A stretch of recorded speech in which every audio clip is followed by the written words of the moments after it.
All Deep Dive. I'm Deborah Gallant. We run these programs every month. We do record them. We are recording right now. And what we do is we try to find a topic that, Casey, you seeing my screen now? Yes. Great. Okay. We try to find a topic that goes beyond the basics of what you learn in your E4All accelerator classes or other programs that we run. And we've had some unbelievably great topics. One of the first ones was hiring your first employee. We did one on getting certified as a minority or a woman-owned business. We've done them on e-commerce. Today's topic is actually really near and dear to my heart because I've been a marketer and a coach for small businesses for a really long time, before there was social media and before there was internet. And I think one of the things that has happened as social media and the internet have become ubiquitous, and then add the layer of COVID on top of it, is that people think all the marketing they need to do is post pretty pictures on Instagram or send up Twitter feeds every once in a while. And there is so much more to it than that. And I brought in a panel that I can't wait to share with you. They're all going to tell their story, and we're going to have lots of time for Q&A. So that's what we're doing today. Because some people may be new to E4All, I always like to make sure everyone knows what that is. E4All stands for Entrepreneurship for All. We run pitch contests, business accelerator, the deep dives like this. Also plenty of other programs, including one we're running now called the Digital Business Survival Course. Over 500 businesses have been started by our E4All alumni across all of our sites. We have 9, soon to be 10 or 11, raising substantial revenue, creating local jobs. E4All in Berkshire County, Massachusetts, which is where we are initiating this program, is supported by these generous funders. That's why we can offer these programs to you. The deep dives are every month, so you might just want to make note if any of these subjects seem interesting, and of course we'll probably email you about it anyway. April 12th, yes, you do need to worry about cybersecurity. Did anyone watch that thing on SolarWinds on CBS 60 Minutes? Really scary how they can hack people. Even little businesses can get hacked. This will be a great primer on how to keep yourself and your business safe. May 17th, one of our favorite presenters, Raymond Lanza-Weil, is going to be back to talk about funding options for small business. If you don't want to take out a loan or a traditional loan, you want to start thinking about how else you could raise money, that's what Raymond's going to talk about. And I just lined up the June talk, this alphabet soup, B Corp, S Corp, LLC, DBA, what is the right corporate entity for me? So I have a fantastic attorney who makes it all very accessible. Those are the next 3 months. And just if you want to look up any old ones or this one after it's done, it will be at e4all.org/virtual workshops.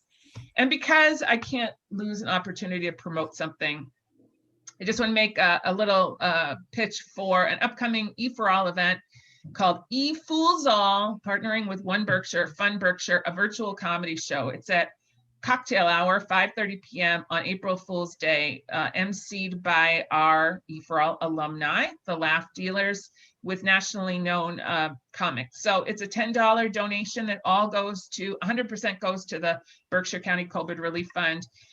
You sit on enough webinars, come have a laugh with us on one. So that's all of the promo I'm going to do. I'm going to close my screen in a minute so we can just see each other's faces. Here's what we're going to try to do today. I'm going to call on each of our panelists, introduce them, and give them context. They're going to talk about what their business is and some of their learnings about how they've marketed, what they've done right, what they've done wrong. 2 of them are going to go first, and then the third one is going to give us his experience and also give us some perspective. So today we're going to hear from the Aggerbacks, Jan and Jillian, who own Cape Cod Coffee. We're going to hear from Dale Shadbegian, who owns a publishing company and has done marketing, including a lot of digital marketing. And then Jeff Nestel-Patt is going to clean up and talk about his experience as a marketing consultant, as well as doing marketing for companies themselves. We are going to record pretty much the beginning, this part, as well as their initial presentations. But when we get to the Q&A at the end, and I try to leave like half an hour, we will turn the recording off, because you may not want your question recorded forever. So you don't have to worry about that part. And we will announce when we're going to stop the recording, because we'd like you to be able to access these big brains and all the stuff that they know about marketing and get some ideas for yourself. So keeping in mind, the whole point of doing marketing is to get customers. It's not just to get followers. You don't just want likes on your kitten pictures. You want to market because you're creating a sales funnel to bring in likely people who will spend money and become customers of yours. I'm going to shut up now and introduce Jan and Jillian Aggerback, who run Cape Cod Coffee. They're affiliated with our Cape Cod E4L site. I think you guys have been mentors for a couple of times around. Is that right? Yeah, I've done it since day one, Jillian, last time. So I just want to set the record straight, because I think Jillian just threw up in her mouth.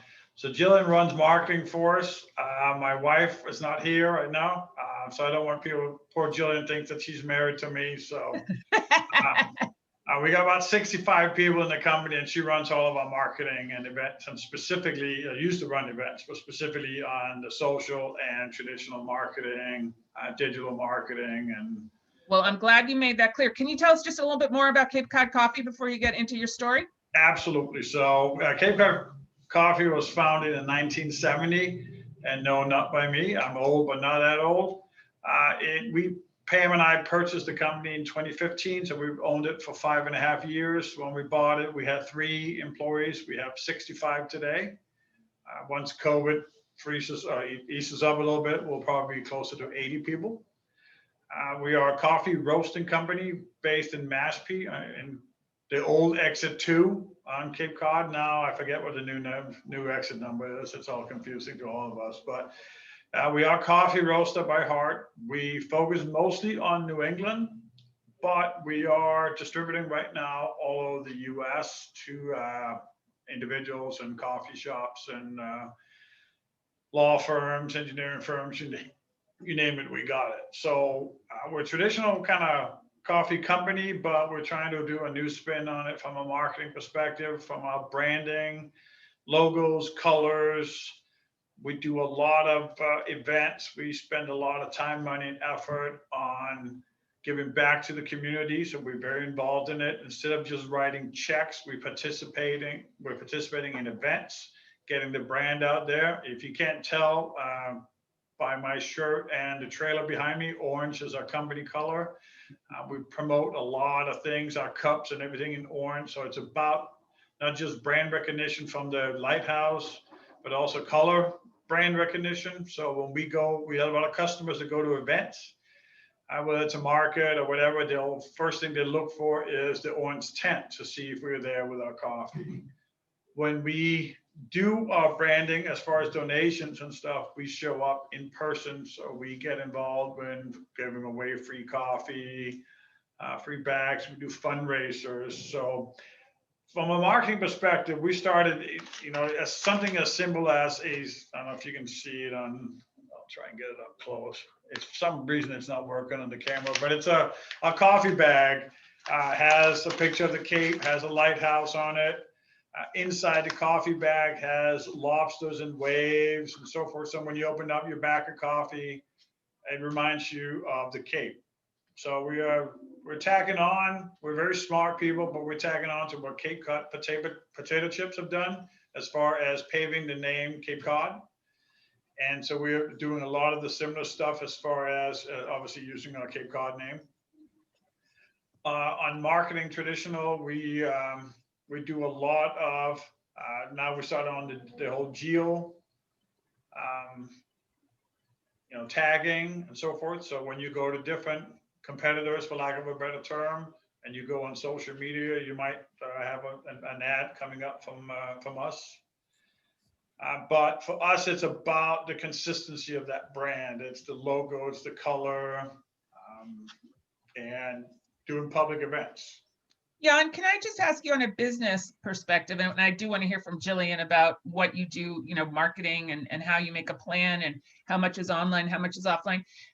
You obviously have taken this company and been doing something different. To inherit it with 3 employees and to be up to 60 to 80 employees in 5.5 years means that you have put the pedal to the metal. What has changed? What have you done differently as a business? And then specifically, how did marketing play into that business growth? So a lot of the marketing early on was to get us out in front of people.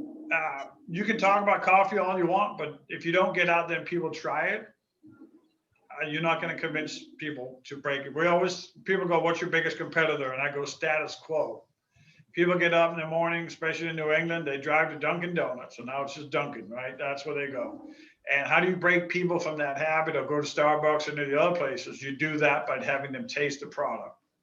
So for us, we had to get out there, whether there was a market, whether it was standing or at the Mashpee Commons, whether it was going to some of our wholesale customers and showing up and giving free samples of coffee away. That's kind of how it's the old grassroots marketing, just getting back to basics and getting out in front of people instead of just shooting off emails and posting stuff on social media, which is effective, but it's tough to do with coffee because there's a lot of coffee choices, as we all know. So we felt the only way to really do it is to get out there and have people try it. And that's how we built our wholesale as well. We get out there and we have people try our coffee compared to what they have today. Do you think that if the transition had happened during COVID, when it was so hard to do things in person and you couldn't do the sampling standing in the Mashpee Commons, that you would have been able to use that? I mean, that is the traditional way that specialty food brands get started, right? You stand in the aisle at Trader Joe's or Whole Foods and you get people to get a coupon and they try it and then they buy it and then they become repeat buyers. But that's been really difficult during COVID, hasn't it? Absolutely. I mean, the wholesale in general was way down because all our main big customers couldn't do events, couldn't do weddings, right? So you got McQuasset Resort, or Ray Jacket Resorts, right? Those guys, without the big events, you don't sell as much coffee. So our online sale has gone through the roof. So that's the good news out of the pandemic for us. It's been unreal, the amount of online sales we have. But you had already built some of that customer loyalty from before, so you were able to build on that. Jillian, do you want to talk about how you figure out how to market Cape Cod coffee? Yeah, I mean, like you said, the social media is a component, but you have to tie kind of everything in together. So kind of how I like to do things is use social as a way to get it on the forefront of people's minds, because people are constantly scrolling on their phones all the time. But then also when they're in your location, they're seeing that thing that you posted about constantly, and you're getting it out in the community. We utilize just a good old fashioned flyer in our locations to really get people's eyes, post stuff, up anywhere at our location where we're always getting our information out there to people. And I think kind of using it to tie everything in together kind of works really well for us to kind of always be on the forefront of people's minds.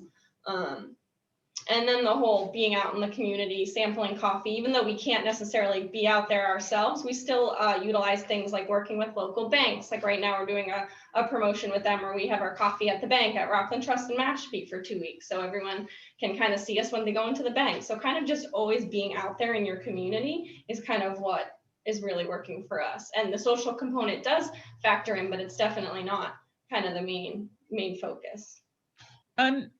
Do you do any contests? We have in the past. We'll probably run it again this summer. We've done a photo contest. So you get a picture of where you enjoy your Cape Cod coffee on the Cape or off the Cape, and you win free coffee for a year. And people love, things like that. So we definitely do try to, your audience is sometimes your best marketer with what they post about your product too. And they're walking around with your product all the time, so that's a great way to kind of do that. So the photo contest is something that we run pretty much every year. All right, so you guys are making a liar of me though, because you're telling me that social media is how you're growing your business, and these people all came here because I said there's more to marketing than social media. Well, I mean, I don't know. It still gets people in the door. It gets them, they have to now come to our location, to buy their coffee. I think it's definitely not the only thing, but it's something that you do want to kind of tie in with it for sure. I mean, just a basic thing, right? So all our hot coffee cups are bright orange with a logo on them, right? All our plastic cups also have logos on them. All our napkins have logos on them. pizza bar, anything you take home has a logo on it, right? So the logo is repeated everywhere in everything we do and everywhere we go. And that is more of the traditional, where a lot of companies spend a lot of money on getting that brand recognition of just the logo itself, because people start looking for it. And it's taken us, 5.5 years, but we're there now, where people see that lighthouse and they think, a lot of it Cape Cod coffee, especially if there's orange around it. I also know that there's other people using lighthouses, so we don't have sole proprietary. It's not that we're the only ones doing the lighthouse thing, but it definitely has helped having, if you do orange and a lighthouse together, people automatically think Cape Cod coffee. And like I said, the color has helped a lot. And it's just the little stuff that you do that sometimes people notice that you don't normally think of. It's the little details, the color consistency, the logo style consistency. It's how we go to market. It's how we treat our wholesale customers. From a marketing perspective, we do a lot of joint marketing with them. So it's not all about us. Can you give me an example of that?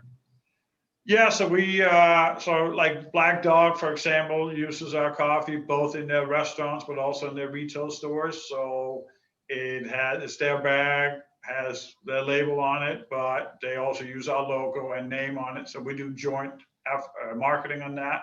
We'll do stuff that they're doing to their customers that promotes the coffee, but it also promotes us, and vice versa.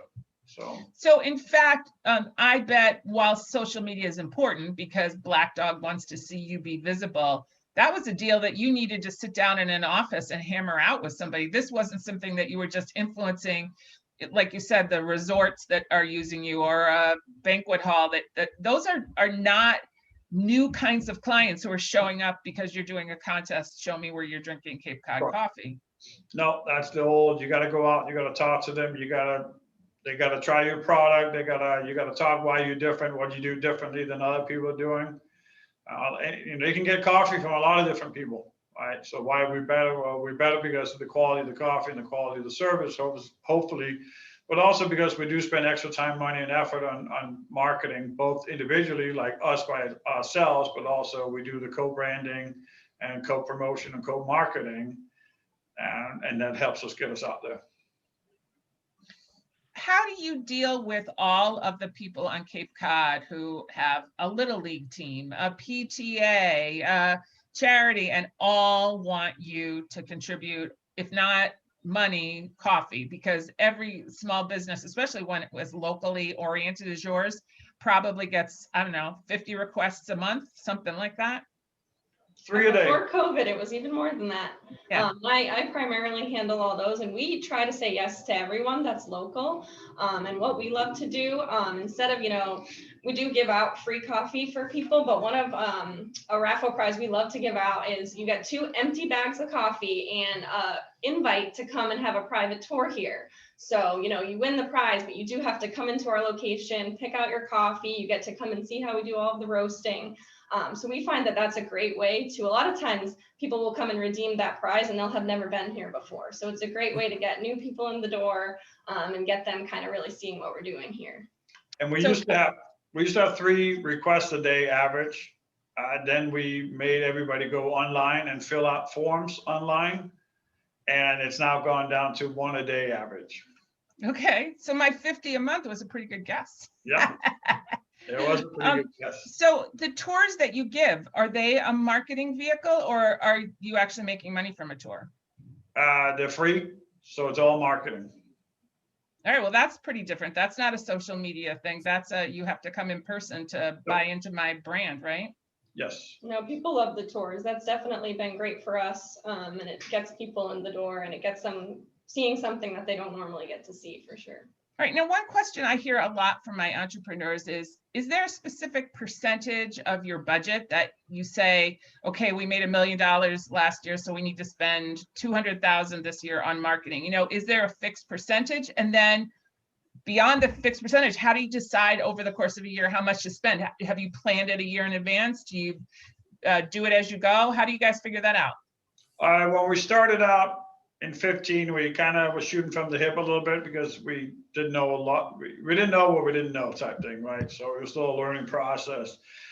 This year we sat down, we kind of have a budget for the year. We kind of look, well, obviously the last 2 years have been a little bit weird because we normally would go to the New England food shows, a big wholesale event for us where we get really out there with our product, and there's a lot of people. Obviously that got canceled last year. This year they moved it out till September, October. We're probably going to pass on it this year, but then we get back into it next year. So yes, we do have a budget. We do look at how much money do we spend money on print? How much is that, and where is it? Does it make sense to what? There's so many magazines on the Cape, right? It's unreal the amount of magazines. And which one do you put? You know, you add in. Do you guys think tourists are your business? No. So we plan on people that live here all year round and businesses that are all year round. Obviously, there's a lot of our customers, wholesale customers, that are not all year round, that are customers of ours, but we do look at people that are here all year round. That's what we want to build the business on. And then the tourist is, obviously it's nice because, you know, it gets a big bump, but we need to survive. You know, we're not seasonal. We keep 90% of our employees, we keep them here full time all year round. And that's our kind of philosophy on how to run the company. Great. And do you have a percentage of No, we really look at what we feel is important. So when we opened up this new roasting facility where we are currently in, we opened that in July of last year. Nothing like building a multi-million-dollar business in the middle of a pandemic.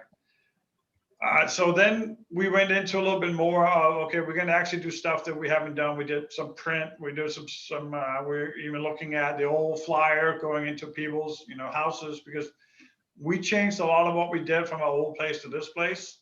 So we felt we needed to do something different. So we increased it. And so I look at more of what is right for us to grow for what's going on in the market. I spent 20 some years in corporate America, starting in Silicon Valley as a software CEO. And we used back then, a lot of it was a percentage of your revenue went into marketing and all that good stuff. And then everybody had to come back with their wish list of what events and all that other stuff they wanted. And then you sat down nickel and dimed, and you eventually came up with what was now the marketing budget. But we feel we want to react to what's going out there. So we set a budget aside that's kind of like your stable mainstream stuff that we're going to do all the time, no matter what's going on, COVID or no COVID. And then we got the other stuff, what is depending on this year, right? So like I said, last year we had a lot of money left over in marketing because there wasn't any events to go to. But then we end up spending it on other stuff because now we had to get dividers. So it's not marketing, but now it's survival. Right now it's about getting people in here and being able to sit down. So you always find a way to spend the money, but we kind of start out with a strategy and then we kind of move it along as we go. One last question, then I'm going to pass it off to Dale as our second speaker. Do you track the ROI, the return on investment of different print? So if you have 20 print publications, how do you know which one's working? How are you tracking it? Yes and no. We try to track it. We ask a lot when people come in, have you been here before? If you haven't, how did you hear about us? But it's not a good way of, you know, you're never going to be 100% accurate on that. We've had some giveaways that we've been able to track, people winning stuff. So, you know, again, we can track where they heard about it, how they won it and so forth. But, you know, sometimes I know that's always the biggest talk, right? How do you track? Do you really get? Well, I think it's John Wanamaker from the department store's famous quote as half of my advertising dollars don't work, but I don't know which half. And I like to think that we're getting more scientific, but there's some stuff you just don't know. Yeah, so some of it is not, right? So with the geo tracking, we can track, right? So if you're sitting somewhere else other than our location, you go on social media, you see our ad, you click on it, we can track that. If you had clicked on that ad where you sat somewhere else and you actually show up at Cape Cod Coffee, we can now track that you're here, but we can't prove that you came here because you clicked on that ad when you were somewhere else, right?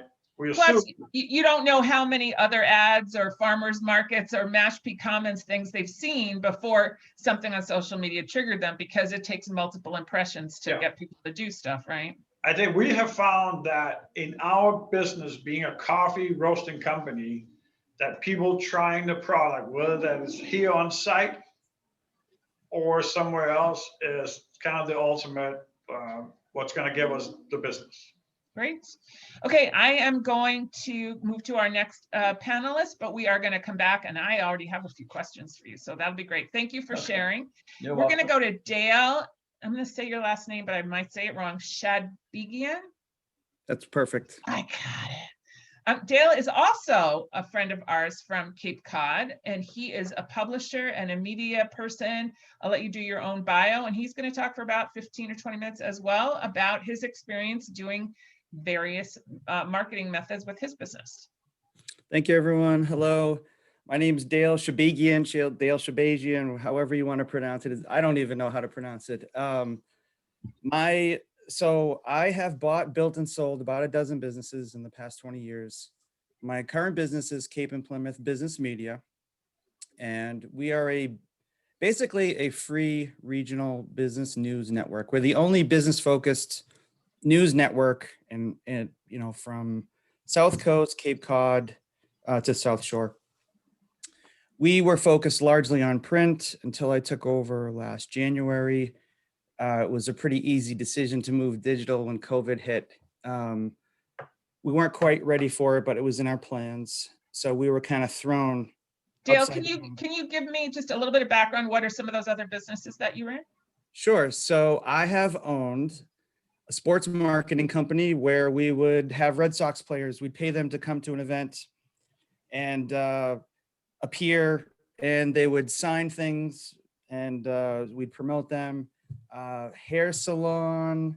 I owned a really successful remodeling company, web design company, probably others before that don't quite count. I've owned other magazines in the past. My first business was a magazine I started in high school talking about local bands, and my whole goal was to get into concerts for free. So Did you accomplish your goal? Yeah, I've been kind of a wheeler and dealer since then. But I, just like Jan said, I try not to write checks for the community, but I do also get really involved. I've built I counted today, quick count, about 50 websites I've built for local nonprofits, either free or really reduced. I donate several hours a week for E4All, SCORE, other organizations. Get it, volunteering. So I teach a class on what are the different types of marketing. And one of the types that I really like to focus on is volunteering. Volunteering is a form of marketing, right? So that's been a great way for me to get my name out there. As a web developer previously, I was stuck behind the computer all day. People didn't necessarily hear of me. And that volunteering aspect got me out and got me in front of more people.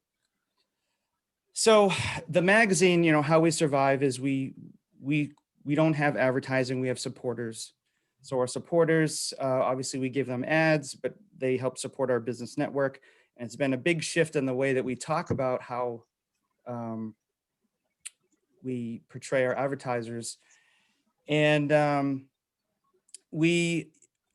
I'd say in the last year, a really big advantage for us is we've shifted from talking about us to talking about other people. It's a really big distinguishing factor that we have done. Really, we have a full-time person. All they do is find businesses and promote them. And that's been really successful for us. So, when you asked me to write a little bit about my past, I put something together. So my story of how I got here is I was a teenager growing up in Worcester, in the thick of Worcester. Not doing drugs or getting arrested was a huge bonus for me. I lived in the maze of three-deckers, and I really didn't know what I wanted to do with my life. I did eventually go to college. It took me 6 years to get through college. Liberal arts, psychology, pharmacology, business. And then finally I found a professor and another student that really took a chance on me and said, hey, there's this new program, information systems, you should check it out. This is in like 95.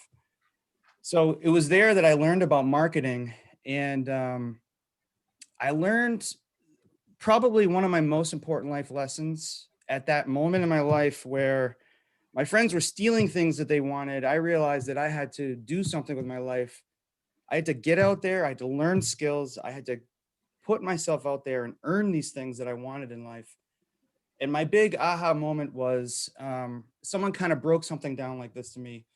No matter what kind of marketing you're doing, you have to define your goals, right?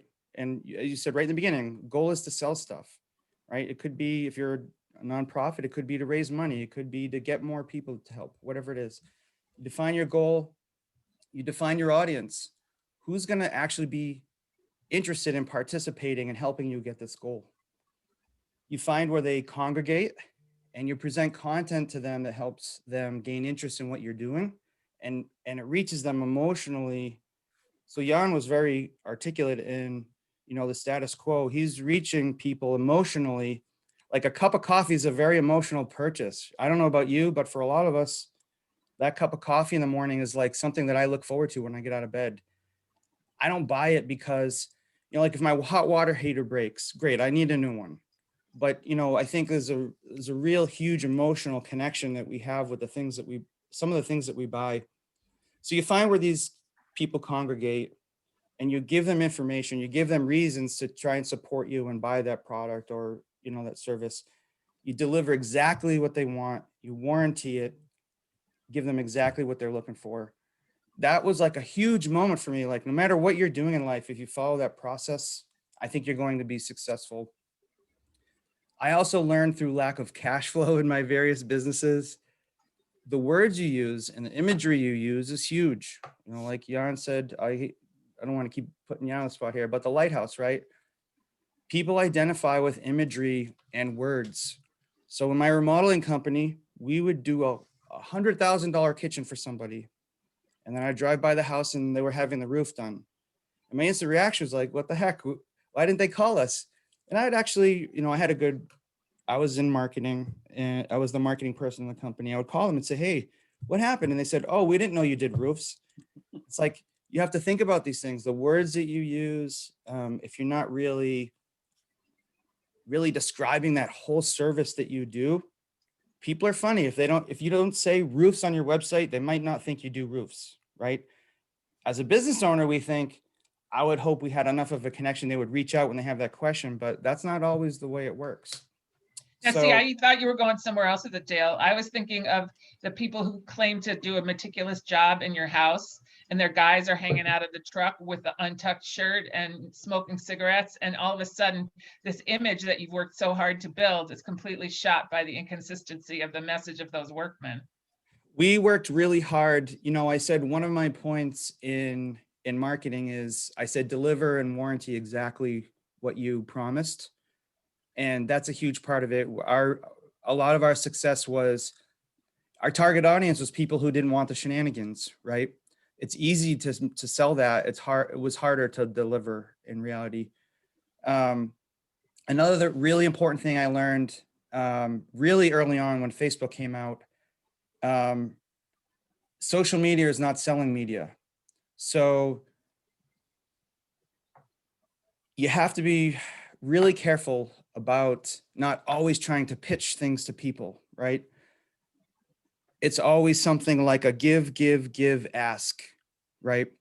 So if you're always promoting your services, it's great. If you're selling a product, your job is to sell things, right? In my experience, it's been a great benefit if you can be talking about other things, creating a place where people can gather to maybe talk about your product, your service, create a place where people feel appreciated, where they can feel like if they comment, it's a safe place and people can learn and exchange ideas and maybe share experiences. If you're always selling, that can be that bond can be harder to nurture. I've been a Google expert also, among my other things. I don't have much of a life. I love getting a business found in Google has been like a life's passion for me. We have this thing called social proof, right? It's a concept that a college professor came up with in the 80s, where the people tend to follow actions of the masses, right? So it can be really hard for a company to gain momentum, but once companies do start to gain momentum, they start to get that energy, that following, especially on social media. If you're seeing Cape Cod coffee trucks around, you're seeing the bags, you're seeing this, that social proof, that once you can get to that, and that's like a really big goal, right? To start to get that recognition, people start to trust you and they start to think, just like on Amazon, right? If I've got 2 products, one has 4.1 reviews and one has 1,000 4.8 star reviews, I was immediately start to think that could be a better product, right? And I think in our marketing, there are really subtle ways we can start to use some of that social proof to kind of build upon that momentum. So I think once you start to understand your audience, you start to see how people are using your product or interacting with your service, you can feed that back into your marketing. And I want to just say for E4All folks, and I know there's a lot of you on the call, this is that constant iteration, right? You're asking your clients what they value about what you do, and then adjusting your product and your messaging accordingly, because sometimes they value not what you thought they were valuing, and you need to use that to get the next round of customers. Right. And I think I always use the word manipulation. I feel like when I'm giving a webinar about marketing, I feel like I'm teaching people how to be manipulative, but our job is to get them to give them the best information they can have to make a decision about working with us. Not everyone's going to be a great fit. For a lot of us, not every customer is going to be a great fit, but it's our responsibility to give them the right information to make that decision, whether or not we are the right, fit for them. The next thing I've learned throughout my life is, you may have heard of this before. Some people refer to it the rule of 7, AKA it takes 7 or 8 times for someone to see your brand before they make a buying decision. I take that a step further. They need to see your brand 7 times with the right message, the right visuals, the right words before they make a decision. Hold that thought combined with not giving up, right? So there's a guy I love on social media. I recommend you check him out. His name's Gary V. One of my most favorite quotes from him is, most people do it for a month and give up. So you have to try and balance, okay, my customers, how do I know if they're resonating with this message, with these visuals, if they need to see it 7 times? So you have to try and balance putting something out there. If no one reacts, you have to think, was the message wrong, or do I need to do it 6 more times? I think something you gain with experience and by asking others around you is trying something, being confident but not being arrogant, and repeating that message over and over, right? Trying something like, don't do social media for a month and give up. Try it for 6 months, but try and keep your message somewhat consistent, and then tweaking it over time if you don't see reactions to it. Likes and followers aren't everything. I'd rather have 100 really engaged followers than 1,000 that aren't paying attention to what I'm doing. And I think as a business owner, after you engage in marketing for a while, and if you're asking people, you start to get kind of a gut feeling if something's working or not. I always like to have at least 6 people in my inner circle that I talk to periodically, ask them, what do they think about our social media presence? And I'll get their honest feedback from them. So Dale, how does your publishing company promote itself to your target customers? We don't. You don't? We don't. So I know that's really counterintuitive. So I have a huge spreadsheet that I'll give you our whole strategy. We make money by selling ads, selling opportunities to appear in our network, whether it's in our newsletter or website. We make money by people reading and digesting that content and seeing that person as a sponsor. If I'm promoting myself, I'm detracting the value away from what I've sold to people. So all we do is constantly talk about other people. And my goal is eventually someone sees it and says, I want to be talked about like that. I want to be featured like that business was featured. How do I get into your network? That's our whole sales pitch. And are you not doing a print publication anymore? Right now we're full digital because of the whole folks aren't in the office thing that we're going through. We'll probably go back to print, but to be honest with you, where for less cost, we've been able to quadruple our engagements over the past year. All right, So so here I am having 2 of my 3 presenters completely blow the premise of my webinar. There's more to marketing than social media. You're telling me that digital is really where it's at for your business. I mean, let's face it. When COVID hit, we sent our magazine out. It had 1,000 return copies of people who said they weren't accepting mail at their office. Was a really high number. How do I find those folks? They're living in Florida. They're in Ohio. They're at their house. I'm not saying that. So first of all, I don't want to say you're a liar, because I did start out with saying that volunteering was a huge piece of marketing. I also think when you appear in a magazine like ours, we call it thought leadership.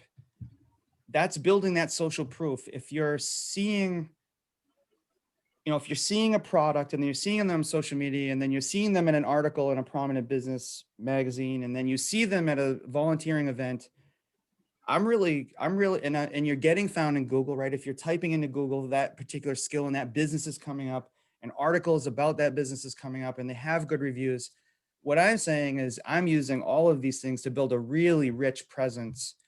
I want to be found wherever my people congregate. And right now they're congregating at the computer, right? So that, unfortunately, that's where we are. We used to have 3 or 4 really great events every year in person. They're not happening right now. Do you think you'll go back to them? We will definitely go back to them. We've had a couple digital events. It's just not the same thing. Like we have a 40 under 40 award.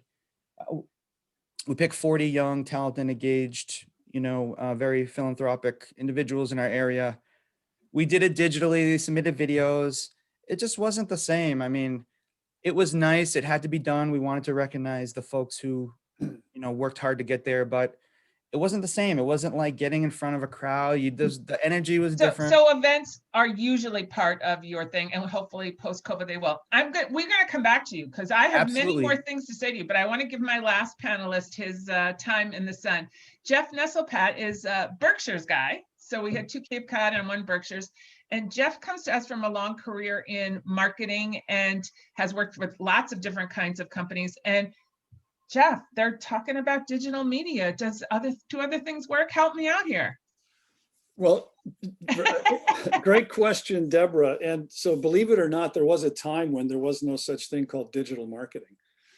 And yet somehow companies were able to build successful brands and sell products that people actually cared about. And if they're lucky, they were profitable and made some money doing so. But it's a great question. And I'm going to keep my comments really short because I'm mindful of the time we have already used for this session we have today. And I'm really interested in hearing from some of the participants about some of their thinking and some of the things that they're going through relative to, marketing their companies, their product, their service, whatever it might be. Briefly, I spent 25, 30 years in the Boston area working for a number of technology companies. A lot of my marketing background is B2B. And I don't know that matters necessarily. I mean, I've worked with large corporate, Fortune 500 companies to some startups. I'm actually involved right now in a material science company we're in the process of raising Series A funding and hope to have that company launched by the fall. So a broad base of experience. And, in the last 45 minutes, I think we've touched just about on every single aspect or nuance of what marketing means in the context of how companies build awareness, build brands, and build a successful relationship to their customers. COVID was an unexpected catastrophe, certainly for all of us as a society, but it really accelerated, I think, a lot of companies to get through the knothole of digital marketing.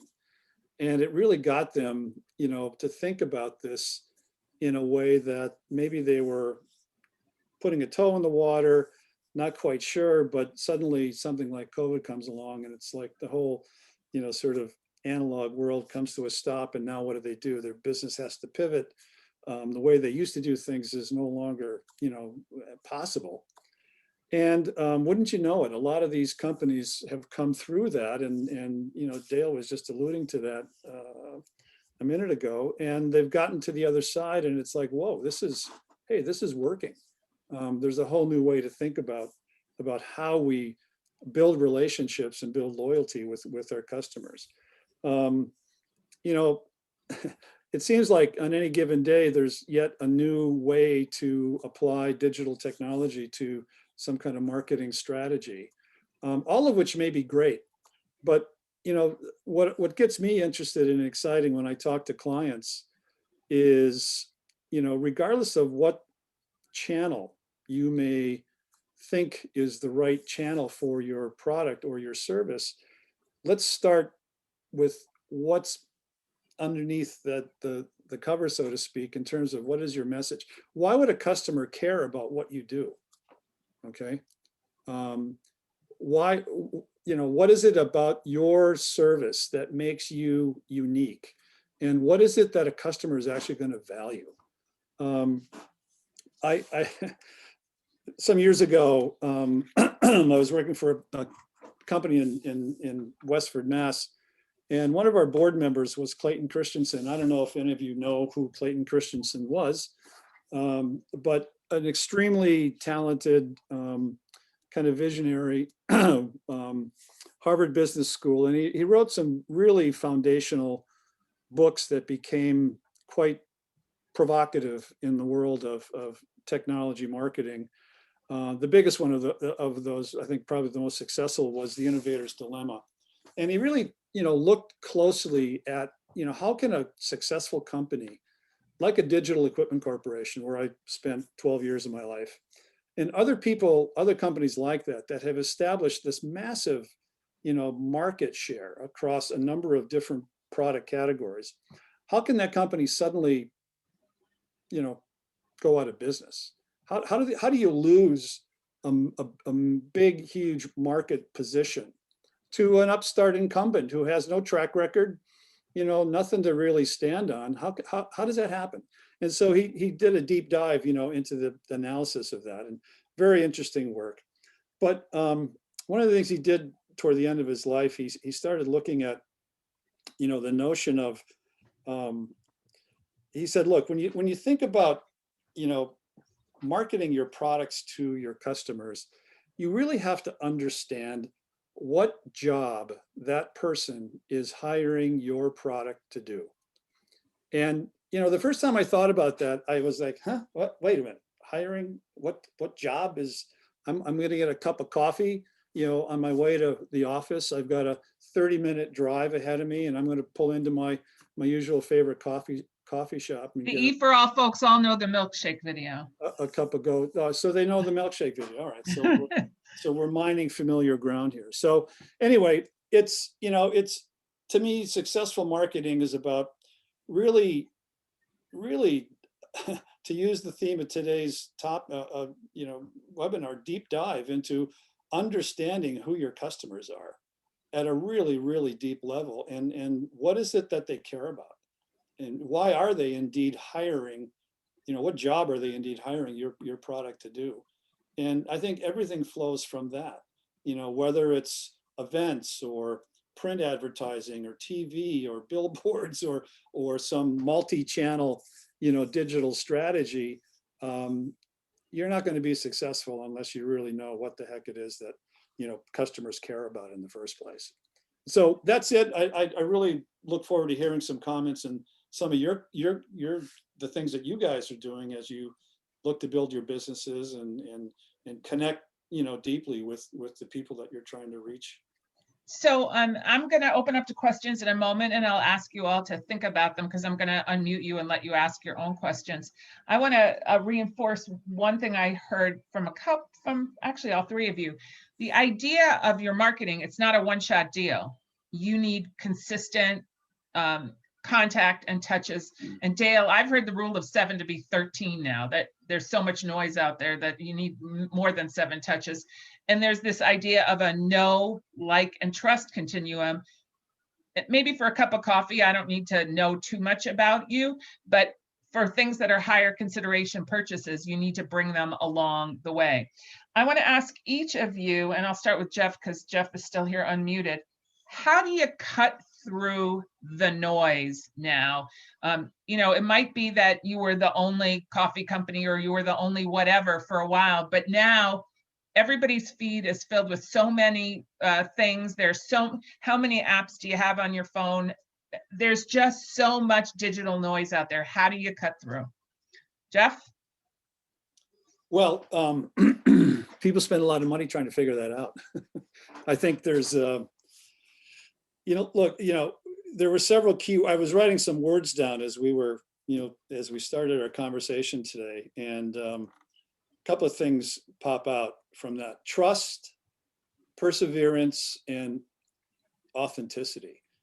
And I think that, you know, in today's world, I think partly due to the preponderance of information that's out there, just this cacophony of noise that exists, you know, this is not a short runway we're on here. I mean, you know, for you to break through the clutter, you have to remain consistent and you know, on brand. I mean, Jan said it, I think, very nicely when he was talking. You know, develop a message and then repeat the message, and then repeat it again and repeat it again and repeat it again. I mean, you can't, it's not a strategy du jour. Oh, I've been doing this SEO campaign for 2 months and gee, my engagement is like going nowhere. What do I do? You know, I think I'm going to start setting up pop-ups all over town. Well, maybe that's the right thing to do, but maybe it's not. I mean, I think you have to really just stay the course. And again, I think if you've done your legwork, if you've done the background to know that you have distilled a message that resonates with your target customer, then be patient and just say it and say it again and say it again. And say it maybe in different media, but hit them in lots of places. Yeah. Jan and Jillian, do you want to answer the question? How do you cut through the noise? Yeah, so I'll go first. So for me, I think the noise today is what I call a copy and paste marketing, which means you write a nice note or you do something that's consistent with everybody, and then all you change is the person's name. So I'll get an email and you can tell everything in that email other than they changed it to my name. Everything else is a copy and paste for everybody. And I've found that doesn't work. That's just, you're just shooting and hoping that something falls out of the sky. Where if you actually spend the time to understand what's important to people, right? So if you go to, here's an example from us on the wholesale perspective. If we go after resorts, well, resorts might have a 300-person wedding. They want to make sure that if they run out of coffee, can we get it to them quickly? What happens if their brewer breaks down? How quickly can we get service, right? If you're a consumer coming into one of our retail locations for a cup of coffee, you don't care about any of that stuff, right? So if you do a copy and paste to everybody, most of us are going to go delete, delete, delete, or if it's an ad, they're going to go, I'm not even going to pay attention to it because it doesn't hit what's important to me. And you see that a lot, even in magazines, right? People will have the same ads in different magazines. I'm like, well, you obviously don't know the target market for that magazine. Figure out who buys it, what type of people, what's important to them, and then change your marketing to specifically the read of that magazine or that ad or that newspaper you're going. So you're saying use the customization because you know enough about your customer and how and why they've bought in the past so that your message to them is more targeted. Yeah, and if you don't know that, then shame on you because you haven't done your homework. And it's the problem with today's corporate world, I think, is it's easy to say, well, I sent out 500 emails today. Well, that's great. But was any of them actually specific to that customer? So somebody reaches out to me, and somebody did that the other day, and they said, hey, I noticed you've been doing that. I saw you doing this over here. And I know you're doing a lot of stuff from a fundraising perspective and helping out in the community. I think that might be a good fit for us to work together. And here's some of the things we have done. Do you have some time? When I read that, I actually read for the first time, I read an email from beginning to end from somebody I didn't know, because it looked like this person had taken the time to at least They had taken the time, that's right. who we are. So I've been a CEO prior to coffee for multiple software companies in Silicon Valley and somewhere else. I got somebody called me last week to see if I was interested in a program manager role. I'm thinking to myself, you obviously haven't done your background on who I am. You're just calling a bunch of people that you saw a name pop up somewhere and you're calling. Understand your audience. And if you don't spend money on marketing until you find out who they are and what's important to them, because it's not one size fits all. And today it's even worse. It used to be they fell into 5 categories when I first started out back in the 90s in software. Then we went, I think the last one, we were like 45 categories. And I think if I did it today, we're probably closer to 70 to 75 categories. So one strategy does not fit all. It takes a lot of work, a lot of effort, and figure out where where you're going to get the most bang for your buck. All right, cut your losses quickly. If we're not good in this market, we don't have a good message, don't go after that market. Great. Jillian, do you want to add anything? No, I mean, I think Jan kind of hit the nail on the head with that one, but it is a lot of work to kind of hit all of your target areas, especially with, us with coffee. I mean, from kids as young as 10 years old are drinking coffee now. So we have a very wide range of people we have to market to. So it is using a bunch of different strategies in a bunch of different ways. Great. Dale, you want to weigh in on how do you cut through the noise? I mean, this may not apply to everyone. For us, our strategy has been to promote people, faces of people who are doing things in our community. So if you're scrolling through your feed and you see a picture of someone that you recognize, that's an easy way to get them to stop. We really play with visuals.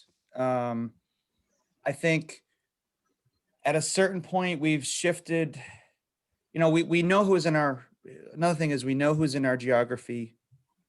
We're trying to reach a certain percentage of those people. Not everyone's paying attention, and some of them will never pay attention.